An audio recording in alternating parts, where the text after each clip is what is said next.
La situation de la femme politique en France s'est améliorée dans les 15 dernières années, puisque dans la loi est inscrite la parité, ce qui a amené beaucoup de femmes françaises à pouvoir intégrer les conseils municipaux, les conseils régionaux ou bien les conseils départementaux, avec une originalité pour les conseils départementaux, c'est que ce sont des binômes. Nous avons un conseiller départemental homme et une conseillère départementale femme qui sont conseillers départementaux d'un même territoire.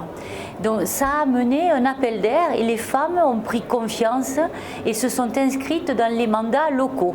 Il reste encore beaucoup à faire, notamment pour arriver à féminiser davantage les organes exécutifs des intercommunalités, communauté d'agglomération ou communauté de communes, ou encore là, comme c'est l'émanation des élections donc des maires, on a des bureaux et des directions d'intercommunalité qui ne sont pas paritaires, donc il faut essayer de trouver un système qui permette aux femmes d'accéder à ce type d'échelon, donc de ce type-là.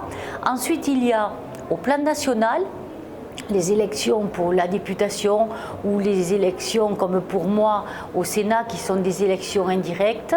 Nous avons encore à faire pour pouvoir atteindre donc une parité absolue. Il y a eu un bouleversement à la Chambre des députés puisqu'il y a énormément de femmes suite aux élections présidentielles dont il y a eu une arrivée massive de femmes députées. Au Sénat, quand je suis arrivée il y a 6 ans, c'était 24 à 25%. Avec le non-cumul des mandats, puisqu'on ne peut pas être maire et député ou maire et sénateur, nous avons vu arriver davantage de femmes sénatrices et nous nous situons dans une fourchette de 30-32%.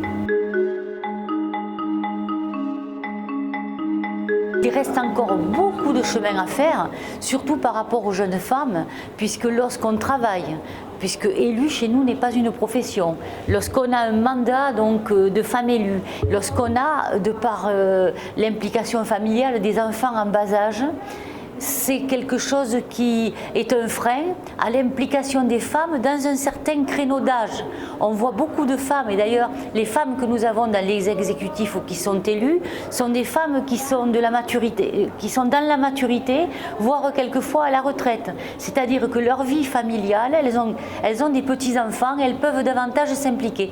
Donc ça, il nous faut créer, nous, dans les parlements, les incitations qui fassent que des jeunes femmes puissent s'impliquer davantage, et parce que ce n'est pas que l'engagement politique manque d'attrait, c'est que quelque part les journées n'ont que 24 heures et qu'on ne peut pas aller au-delà d'une certaine implication. Mais tout ça, on le ressent, il faut créer les conditions justement pour permettre à la femme de dégager du temps professionnel peut-être et de pouvoir davantage s'impliquer.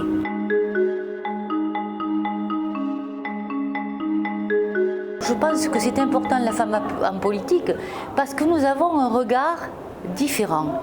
Parce que sur des sujets les plus sérieux, les plus porteurs de développement qui soient, on va les aborder de manière à servir le plus grand nombre et de manière à être le plus proche des concitoyens.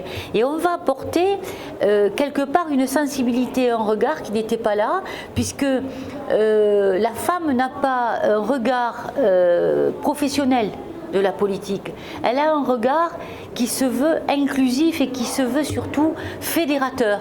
Et ça, c'est une grande différence, ce qui ne veut pas dire que les hommes en politique manquent d'humanité ou manquent de vision. Mais en revanche, on voit bien que dans les conseils municipaux, qui sont paritaires, donc où il y a et hommes et femmes, les dossiers avancent parce qu'il y a deux regards qui se conjuguent et qu'à un certain moment donné, on aboutit plus vite et on a des projets quelquefois beaucoup plus réalistes et beaucoup plus adaptés aux besoins des populations.